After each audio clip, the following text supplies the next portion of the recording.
in which most of them had basically, we've not done is to buy gold to support our reserves.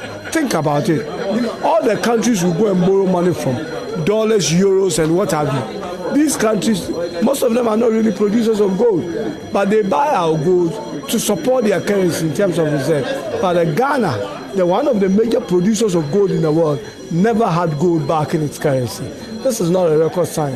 It is for that reason that the CD has appreciated and that we can never return to the old ages again as long as there's gold board and as long as we continue to back our reserves with that. It is that fundamental.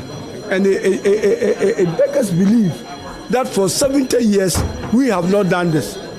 We have failed in terms of those policies as a country, and all our leaders were not able to do that. There may be peculiar reasons why that did not happen, but it is under his leadership of President Mahama, who from experience had been a president before, Honorable Kesina Tufosin, who served, he and I served as Deputy Minister of Finance, have learned a lot from history. And students of economic history are always successful. And that is why now we've gotten to a point where, after telling us the stabilizing the economy, we now have the launching pad for the economy to take off.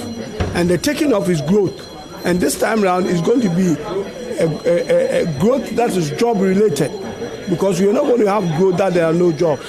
If your growth is job related, that is when you're going to grow your economy and stabilize the economy further, so we don't reverse back to be a patient of the IMF or be a patient if we need anyone. Yeah, leader, your colleagues on the other side, many of them, all of them are in black. Yeah. And from what we gather, they are going to boycott today's proceedings. What do you make of that? Well, they've been in black for a while since we lost our colleagues. So I don't know whether it's a continuation of that or this is a different black. But basically, I don't know. I'm not a member of the MPP, so I cannot tell you whether they will boycott or they will come. But for the sake of democracy, I would expect them to see them there. This media review was advertised for both parties to come to strengthen democracy. It would be a shame if they don't, but that's their prerogative. All right. Thank you very much.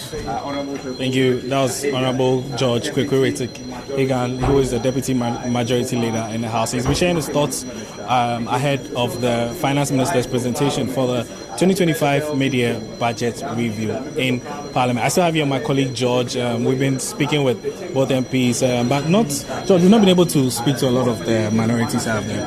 Quite a number of them are saying that they are declining to speak yesterday, but they are also wearing black as well. So there are two indications as to whether they are still mourning their colleague or it's a form of protest as well. Yeah. I think the minority is just trying to kill two birds with just one stone. I mean, they were bereaved a couple of weeks ago. The honorable member for Akutia, Ernest Kumi, unfortunately passed away. They are still mourning him, and at the same time, they believe this of the economy.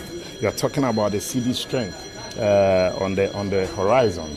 However, the strength of the dollar, according to the finance ministry, has weakened.